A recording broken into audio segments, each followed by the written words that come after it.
Palestine के अंदर जंग चल रही है, किस तरीके से छोटे छोटे मासूम बच्चों के ऊपर अत्याचार हो रहा है, उनके ऊपर जुल्म हो रहा है। लोग आज रमजान में बिजी हैं, अपने ईद की शॉपिंग में, ईद की खरीदारी में बिजी हैं, लेकिन कोई भी किसी भी तरफ उन पैलेस्टीन के बच्चों की ओर अपना ध्यान नहीं आकर्षित कर रहा है। शर्म तो उन लोगों को भी आनी चाहिए जो लोग अपने आप को मुसलमानों का रहनुमा कहते हैं और अपने आप को मुसलमानों की पावरफुल कंट्री बताते हैं, लेकिन पैलेस्टीन के ऊपर उन लोगों के मुंह से एक शब्द, एक आवाज नहीं निकलती है। जब आप ईद की इस नमाज को पढ़ेंगे तो इस नमाज में दुआ में शामिल करिएगा पैलेस्टीन के बच्चों को।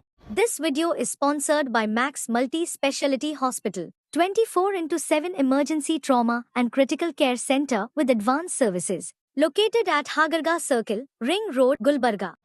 नमस्कार, जय हिंद, जय भारत, वंदे मातरम। मैं एडवोकेट मोहित शर्मा। पूरे देश के अंदर बड़े हर्षोल्लास के साथ, पूरे विश्व में बड़े हर्षोल्लास के साथ रमजान का पावन पर्व मनाया जा रहा है। रमजान का पूरा एक महीना समाप्त होने को है और मुश्किल से 5 से 6 दिन के बाद में ईद आने वाली है और ईद के मौके पर सबके घरों में सेवइयां बनेंगी। लोग बड़ी खुशियों के साथ में इस ईद के पर्व को मनाते हैं। लोग एक दूसरे के घर मिठाइयां लेकर जाते हैं, लोग एक दूसरे को गले से लगाते हैं और अपने सारे मतभेद भूलकर, अपने सारे विवाद भूलकर, सारे लड़ाई झगड़े भूलकर एक भाई दूसरे भाई को अपने गले से लगाता है। जाति, धर्म और मजहबों की दीवारों को इस ईद के मौके पर तोड़ दिया जाता है।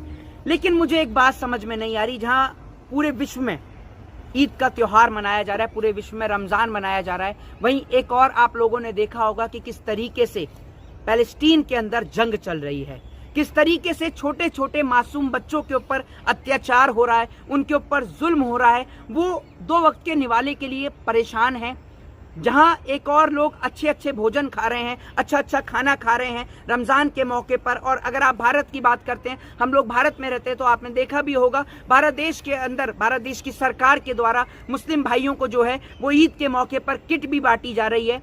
हालांकि हमारे देश की सरकार जो है होली के मौके पर नहीं बांटी, लेकिन ईद के मौके पर बांट रही है। वहीं भले ही सरकार लोगों को लड़ाने का काम करती है, लेकिन अभी ईद के मौके पर जो है वो फ्री में मुफ्त की किट भी बांट रही है। वहीं दूसरी ओर फिलिस्तीन के अंदर जिस तरीके से मासूम बच्चों के ऊपर अत्याचार हो रहा है, एक जगह का नाम, बहुत ही फेमस जगह, बहुत ही महंगी और कॉस्टली जगह, नाम तो आपने सुना ही होगा, लॉस एंजलिस। लॉस एंजलिस की आंख अभी ठंडी भी नहीं हुई है, लेकिन आप सभी को पता होगा कि वहां पर आग क्यों लगी थी और इस बात को एक्सेप्ट भी किया गया, ये माना भी गया और ये बताया भी गया कि वहां पर एक छोटी सी चिड़िया ने उस पूरे जंगल में आग लगाने का काम किया। उस पूरे जंगल में आग लग गई थी। आपको याद होगा कि वहां पर आग क्यों लगी थी, किस लिए लगी थी, ये बात भी आप सभी को पता है।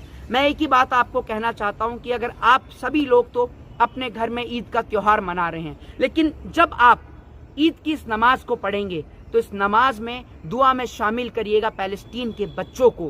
पैलेस्टीन के अंदर जो लोग जंग लड़ रहे हैं, वहां पर आप ईश्वर से, अल्लाह से, वाहिगुरु से, जीसस से कामना करिएगा, ये प्रार्थना करिएगा कि वहां पर भी अमन, चैन और शांति कायम हो। ईद की समाप्ति के बाद हम हिंदू भाइयों के नवरात्रे भी शुरू होंगे और नवरात्रे में भी मैं माँ दुर्गा से यही प्रार्थना करूंगा, क्योंकि हमारे धर्म में ये कहा गया है, हमारे नहीं सभी धर्म में ये कहा गया है कि बच्चे भगवान का रूप होते हैं, बच्चे भगवान का स्वरूप होते हैं और बच्चों की ना किसी से लड़ाई होती है, ना दुश्मनी होती है, ना कोई बैर होता है। और वो लोग बुज़दिल और कायर होते हैं जो लोग छोटे छोटे बच्चों के ऊपर अत्याचार करते हैं। मैंने जब पैलेस्टीन की वीडियो को देखा तो मेरी आंखें नम हो गई।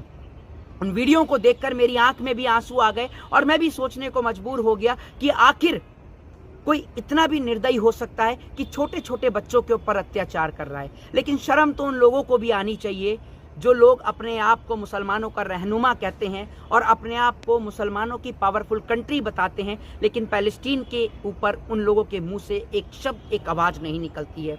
बहरहाल मैं एक इंसान हूं और एक इंसानियत पर भरोसा रखता हूं और मेरे देश ने सदैव वसुदेव कुटुंबकम को माना है। हमारे देश ने सदैव गुटनिरपेक्षता की नीति को अपनाया है। भारत देश ने सदैव इंसानियत और मानवता की सेवा करी है और मैं भारत देश का नागरिक होने के नाते ईश्वर से, अल्लाह से, वाहिगुरु से, जीसस से बस यही प्रार्थना करता हूं कि जिस तरीके से पूरे विश्व के अंदर ईद का त्योहार बड़ी शांति के साथ मनाया जा रहा है, ठीक उसी तरीके से जो पैलेस्टीन है वहां पर भी अमन, चैन और शांति कायम हो। वहां पर जिस तरीके से छोटे छोटे बच्चों को, मासूम बच्चों को बेरहमी के साथ मारा जा रहा है, वहां पर इन सब चीजों पर अंकुश लगे, वहां पर जो जंग लड़ी जा रही है, वहां पर जो जंग चल रही है, उस जंग की समाप्ति हो और पैलेस्टीन के बच्चे भी बड़ी खुशी के साथ इस ईद के त्योहार को मनाएं। और एक बार फिर अंत में आपसे यही कहूंगा कि जब आप ईद की नमाज को पढ़ने जाएं तो उस दुआ में पैलेस्टीन को जरूर शामिल करें, क्योंकि पैलेस्टीन के बच्चे आज परेशान हैं।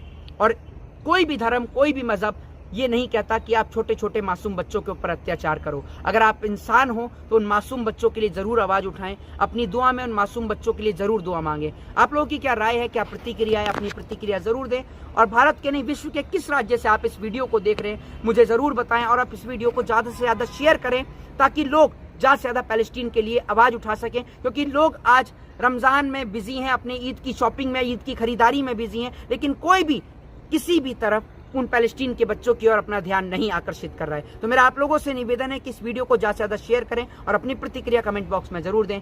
जय हिंद, जय भारत, वंदे मातरम।